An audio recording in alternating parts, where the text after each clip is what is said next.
katsawaluni fanjakamandriamanitra anampianao aminy zavatra rehetra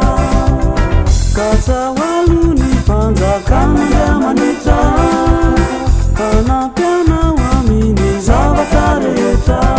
mavimaviveniaty no de mandaty laty rerakiny mitady mavivenia zairatana mitaona ave mandroso mekizy mekilaty ianareo mivady katao le mamekanazy le tena famarinana sy fiainanano any jesosy reria tsaromonao teny zay nataontampianany raniala de tantany tselatsela zao tselatsela zao vetivety zao ody zay zao hitanao ody zay de tsy hitanao tselatsela zao vetivety zao ody zay zao hitanao ody zay de tsy hitanao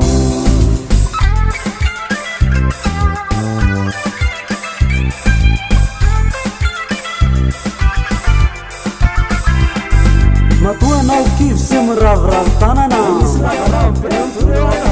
tsy raikitra mitatsy mikorotany agnary misy lavatarika mijoro akavy tady zay arapany tombo bibiby feno azo tanteraky tanytsikitikany efizao matiky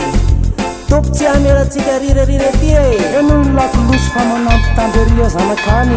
avy aty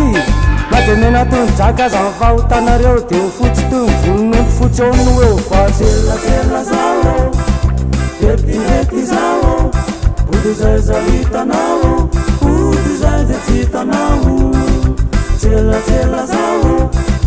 vetivety zao ody zay zao hitanao ody zay de tsy hitanao